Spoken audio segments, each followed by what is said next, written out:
My name is Jalina Bradshaw, but most people call me Jelly Bean. We got a lot of exciting things to talk about, ladies and gentlemen. In my freshman year of high school, I took business class.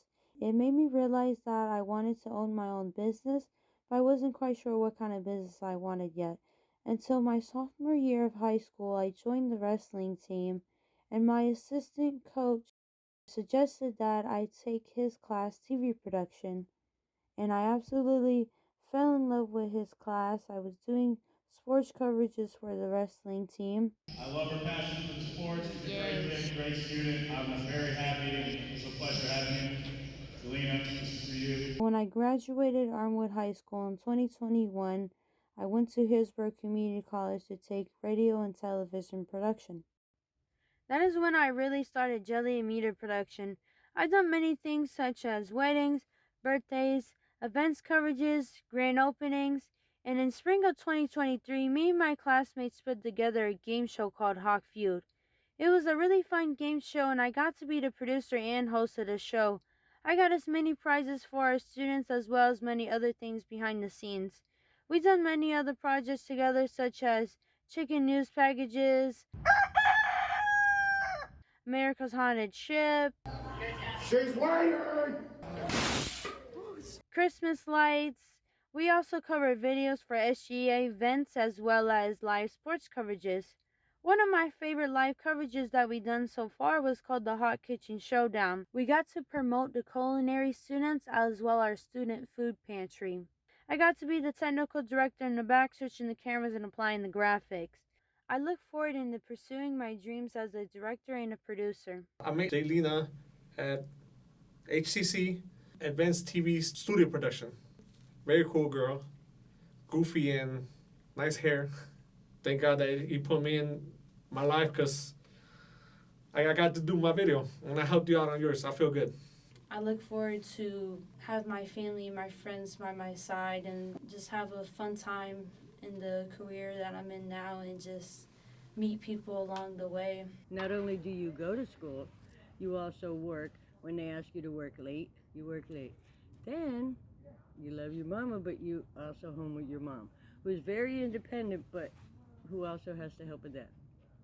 And then, since I met you, you were always quiet and shy, and like I told you earlier, I saw how you wrote and this and that.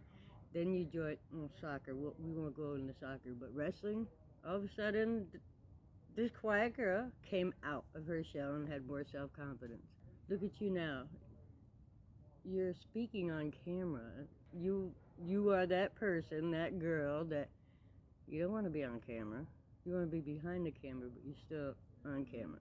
To me, I think you do way more than you should at your age, but you do. You got college, work, home life, grandparents' life, dogs. You don't even have time for relationship or friends. By the way, she's a good catch. What else do you... I could brag about you all day. Bad stuff? Let's see. Ooh, she stayed out too late one time. Because you weren't allowed to go anywhere anyway. So how... You were never that... You didn't go anywhere. Now look at you. I just have to say I'm very proud of you and the woman you are and becoming. Despite both of my parents both having cerebral palsy, with their disability, there's a very wide scale of cerebral palsy, and most of them, such as my parents, had the mental part of the disorder, where they can't memorize words well, and they have a very hard time spelling, reading, and writing. I always helped my parents out when it came to reading instructions, labels, menus, and mail. I'm not perfect neither. Sometimes I can be dyslexic. It never stopped us from doing what we need or want to do in life. There is also the physical part of the disorder, where they can't move their muscles and joints properly. Some are more tense than others in certain areas. Some, like my father, are able to walk, and some, like my mother, aren't able to walk. I always been with my mother, and I always helped her out with getting dressed, doing her hair, and using the bathroom. Also cleaning up around the house. And my mother has her own business where she sells medicine for people that have seizures and CP. My mother's always had a nice house over my head. As far as my father that lives with his mother still, he comes over sometimes to help out, And I'm very thankful for him because him and my mother aren't together and they've been separated since I was 1 year old. Me and my grandmother are very close. She's always pushed me to do the best in my career and supporting me the best way that they can. My mother would show me videos of her friends who are not doing so well. She always told me to be grateful for what I have because it always can be worse. That's no. See that? Oh my God. Yeah.